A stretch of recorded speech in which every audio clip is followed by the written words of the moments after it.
Namaste, and welcome to a yin yoga practice. So still in Italy, in this lovely cozy small studio here. So make sure you have some props available, so you have an extra blanket, if you have any blocks or cushions should you need it. I'll be keeping a time for you. We'll do a sequence that is mainly targeting the hips. And we'll start with the diamond shape. So if needed, please come and sit yourself on top of a blanket a little bit higher. So if you find it hard to have your hips moving forward and you round it in your lower back, then always in the forward folds, have yourself seated on top of something. Now your options in this pose is to prop your forehead if you feel that there's too much pressure for the neck, if your head is just hanging, and you can also prop your thighs the way I have just done by placing the blocks on either side of the hips. So take a few moments to see what kind of support is necessary for you in this pose, and then let yourself become still. Just a reminder, so the few principles of the yin practice. So we're not looking for a maximum stretch in any of the poses. When you move into a pose, you want to come to that place, your first edge, where you first feel sensation in the body, where you first feel actually resistance in the body, and that is where you pause.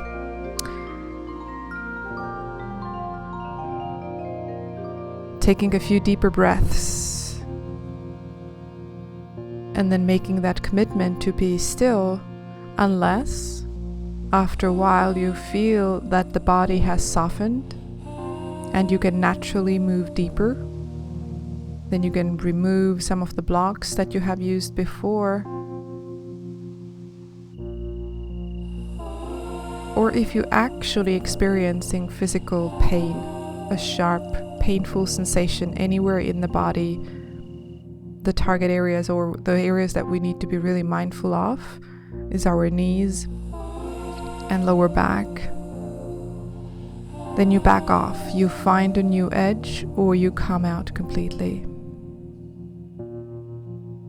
Let your shoulders soften. Let your thighs get heavier, releasing as much of the muscular tension from the body as you can.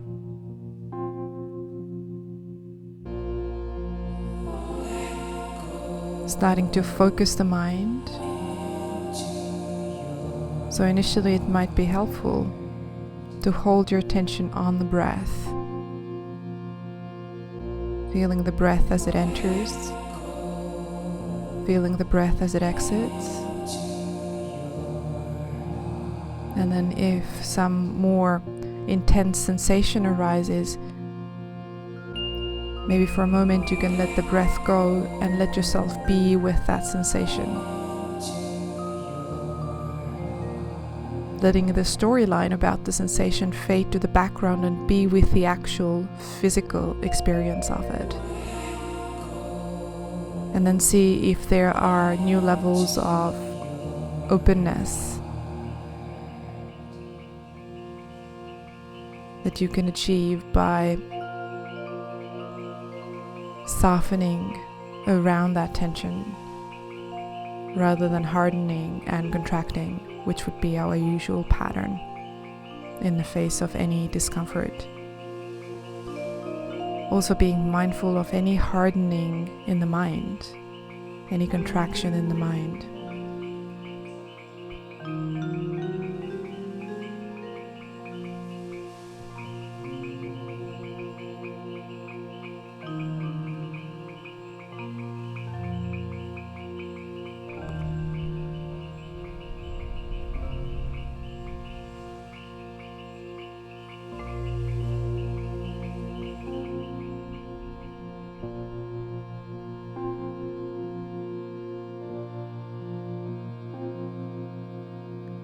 And then we softly starting to release this one.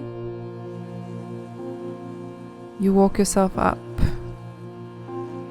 You help your legs come straight. You can just let your feet flop out, walking your hands back, and just stay sitting and watching any sensation. Or if you feel you need a bigger movement or release, then you can step the feet onto your mat and just let your knees move over from one side to the other.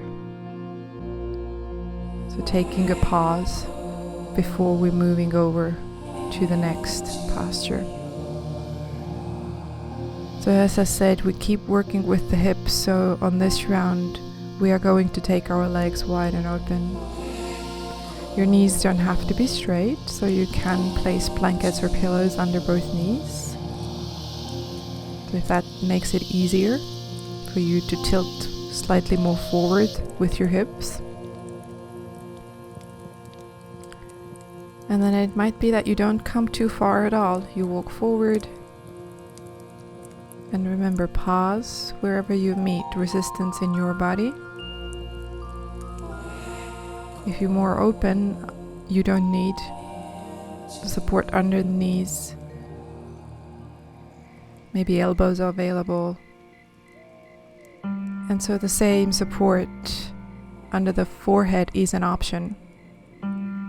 So just know for some necks, the support actually might create some tension in the neck, as it's not allowing the neck to completely release. So let yourself find that optimal place that serves your body, serves where you are at. It might take a few moments to find that place. But then when you do, again commit to being still in the physical body, minimizing the surface level fidgeting. So notice when the first attempts to change something or fix something arises. Let there be a little gap before you actually move. So there's a little gap between a stimulation arising and then your action. There's a little pause there. And then if something needs to be shifted, then obviously you do that mindfully. Your feet can flop in any way they naturally would. So for some people it would mean the feet are rolling in, and for others, depending on the shape of their bone structure in the hips and the thigh bone, for some people, the feet will roll out.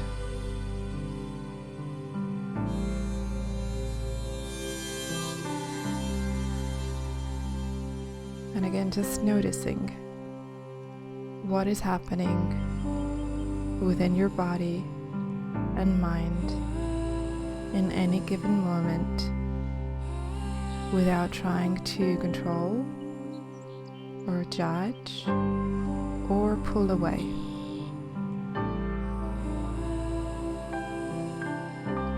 Knowing that whenever physical or emotional pain arises, our first natural reflex is to resist.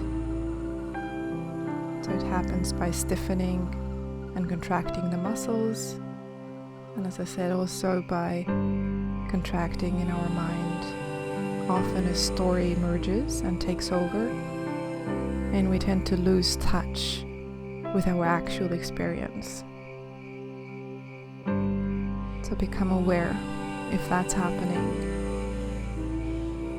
Let yourself soften through the body and mind and your breath, and keep returning. Embracing with wakefulness and care whatever is arising.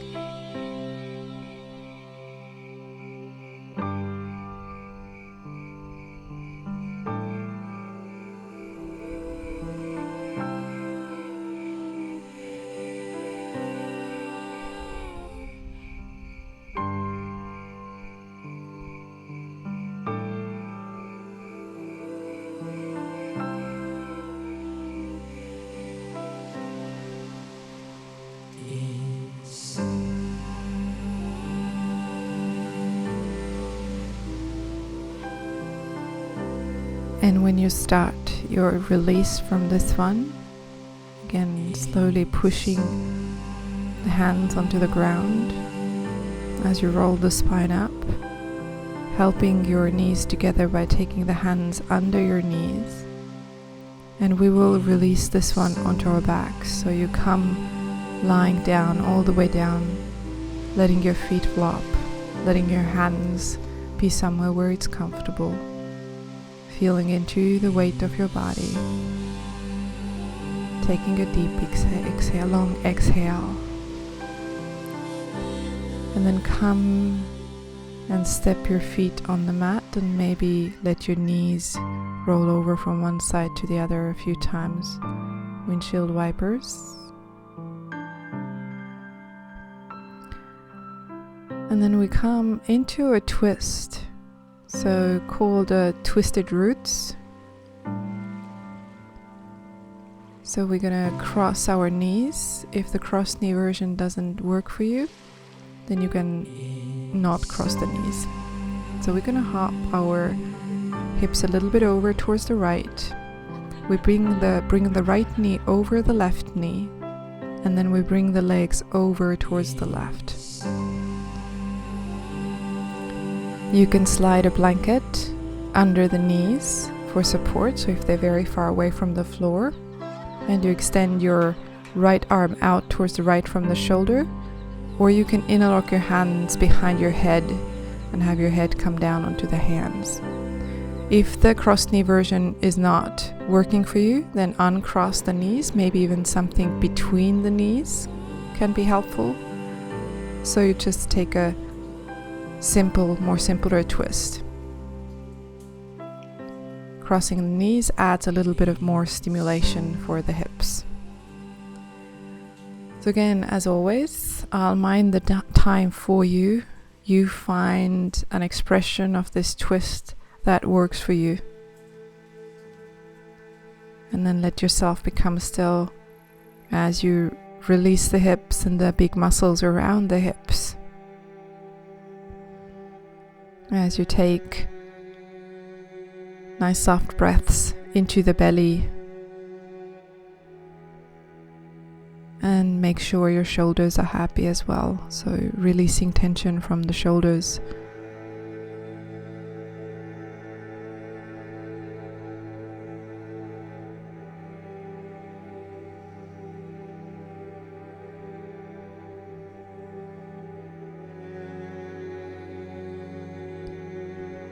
So one of the aspects of the yin practice is the mindfulness that we bring in, or that we can cultivate as we take these different shapes.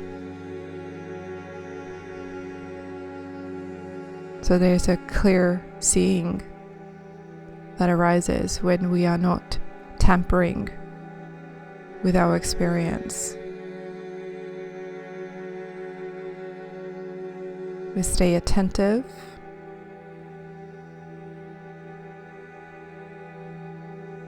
and our presence is unconditional and open, willing to be with whatever is arising.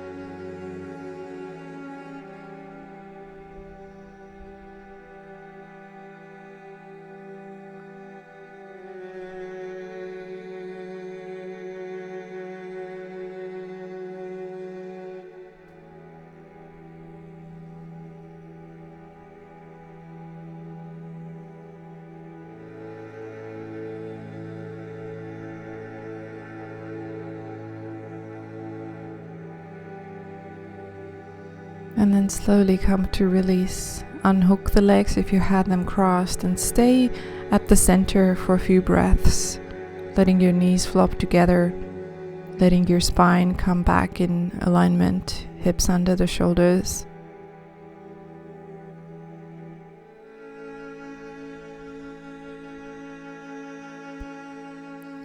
And then the same twist you did to this side. So if you're crossing your knees, this time it's the left knee over the right. The hips hop a little bit over towards the left, and then the knees go over to the right.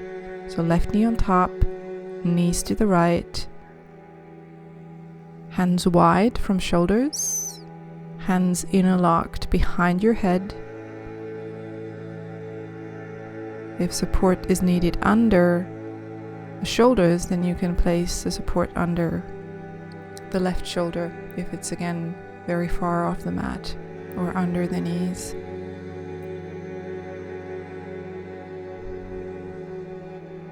And again, find a place where you can become quiet and silent.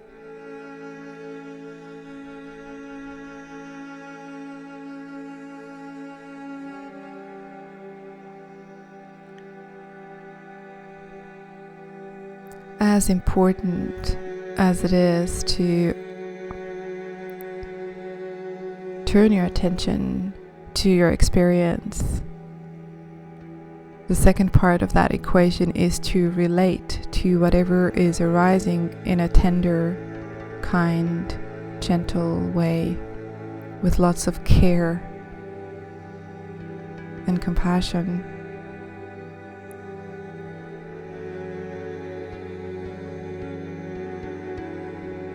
So if restlessness is arising, you will stay with restlessness, and if boredom is arising, you stay with boredom. If we find ourselves judging, then we stay with that, so we don't judge the judging.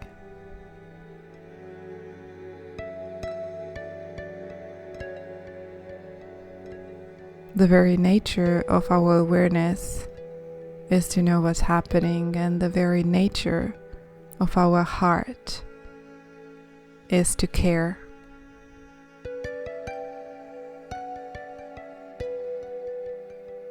So with these practices, we are returning to who we intrinsically are, a benevolent presence.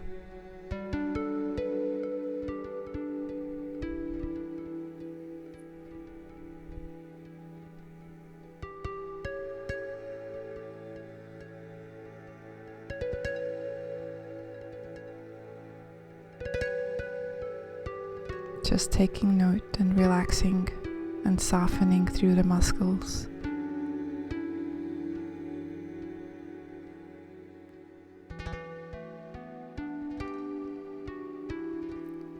And again, time to release, time to unravel. Come back to the center. Let yourself stay. Let yourself feel.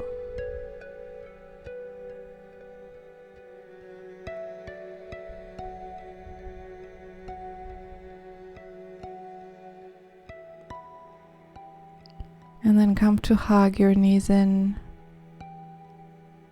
holding the back of the thighs, getting a little bit of momentum, rocking yourself back up to a seated posture. And we come to take what's called the swan pose in yin yoga, and you might know it from hatha yoga as a pigeon pose. So right knee to the top of the mat. If your right buttock stays very high up from the mat, then place a blanket underneath your buttock. You can stay down on your elbows and placing a block under the forehead, again, if it is necessary for your neck. You don't need to.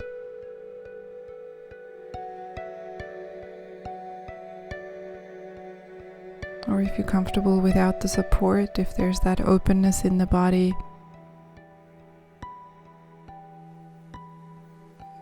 so mindfully working again where you are at today to find your still point, to come to that moment of pause. Pause in between two doing. You take pause in the thinking to relate to the felt sense of each moment. Every time you find yourself lost in thought, following a storyline, then that's when you're present again, so you have a choice.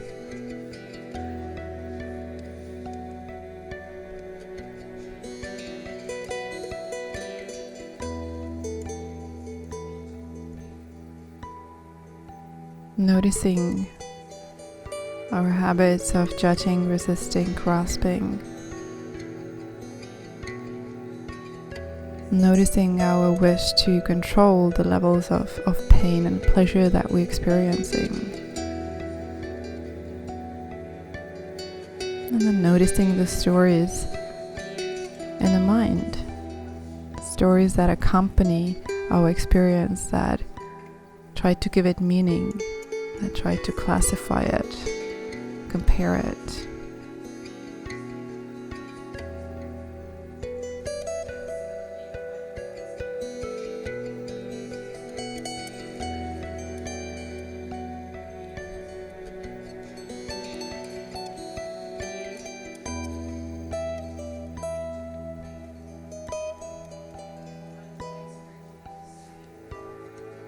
Again, softening through the muscles. Keep noticing the contraction.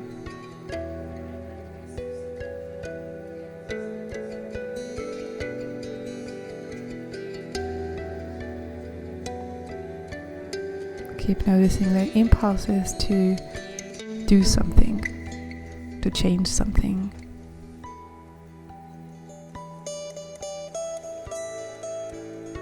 See if it's valid, if it's actually necessary.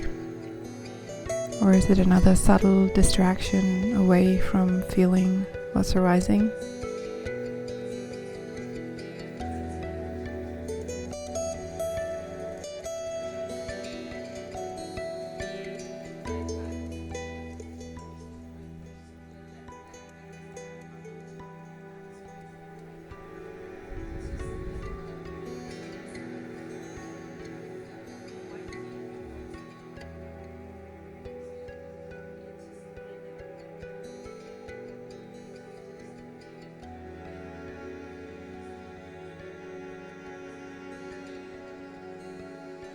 And as you release,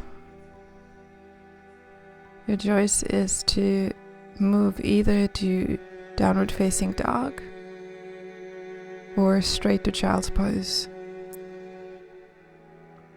See if you want to move or if you want to stay static and still as you release the posture, as you feel into the effect, the release of energy as we come out of the pose.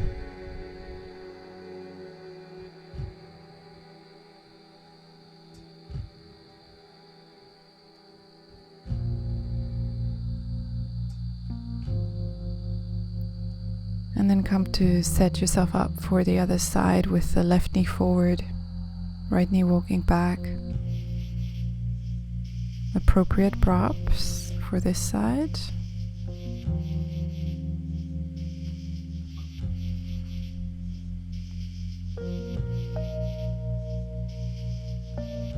If you keep the heel closer to the body, it becomes easier. When our hips open, when you come into the pose and you're not feeling much at all, you slide that front heel, left heel closer towards the top of the mat, so left heel becomes more in line with the left knee. Very important here is to keep the front knee safe. So if you feel anything in the front knee, either move out and find a new edge or move out completely.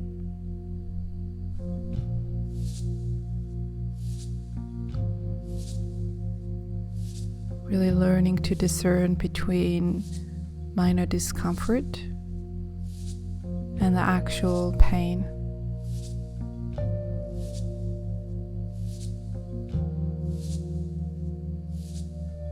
And let yourself stay again.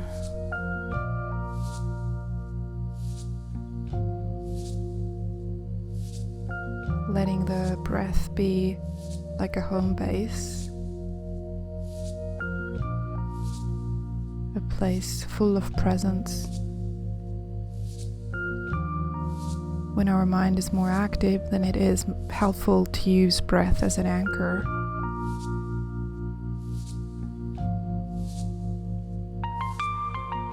And then when the mind feels more serene and calm, we widen the focus.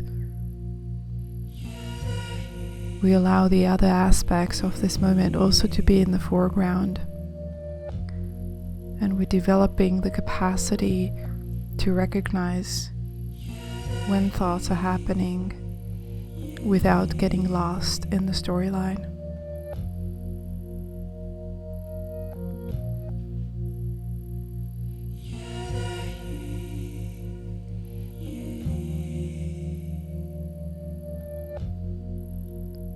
So it's not so important what particular sensation, thoughts or emotions are arising, but our willingness to be still and to pay attention to our experience as it is.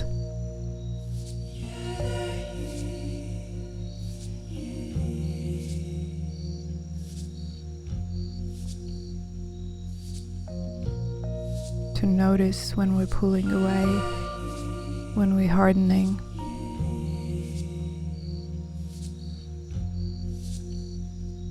And then finding ways to stay present and to soften in the body and the heart and the mind.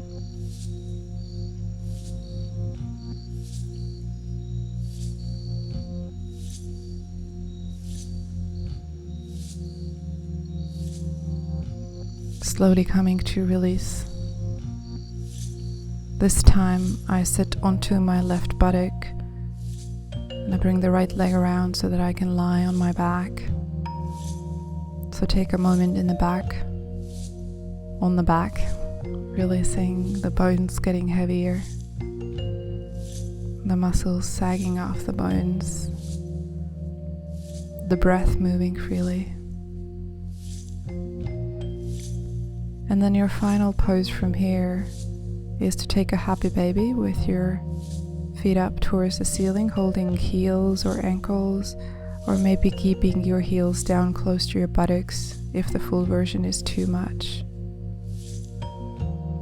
You might also want to place something under your lower back and sacrum to elevate the hips. That also brings the heels closer to you. And then we stay again for a few minutes. Relax the shoulders as best as you can. There's a little bit of yang type of action in the upper body here, but still have the yin mindset of softening.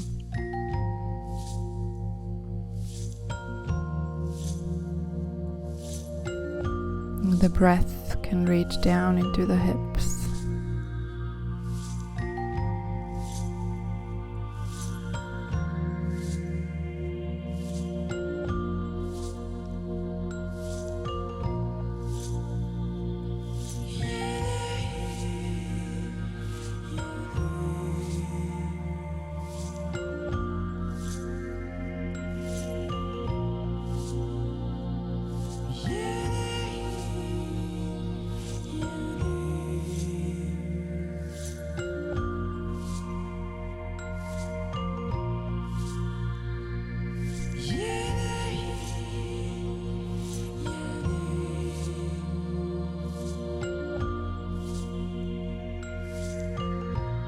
Using the toolkit, there you have the breath, the felt sense of the moment, the intention of softening.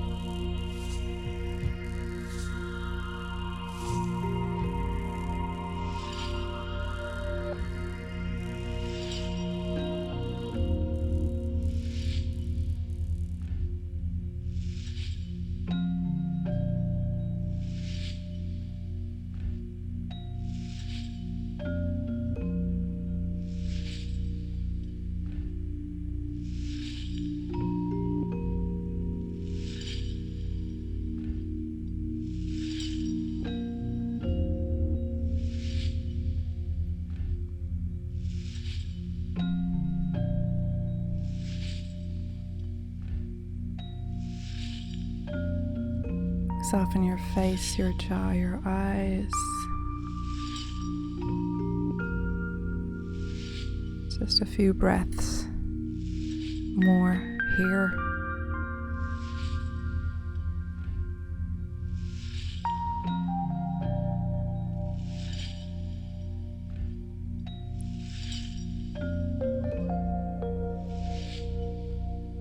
Beautifully done. Let yourself come and lie on your back, releasing down into your final relaxation shavasana as you let your legs spread out and drop. Hands on either side of the body. Letting your body get heavy, letting your muscles soften, letting your weight drop. A sense of falling and a sense of being held at the same time.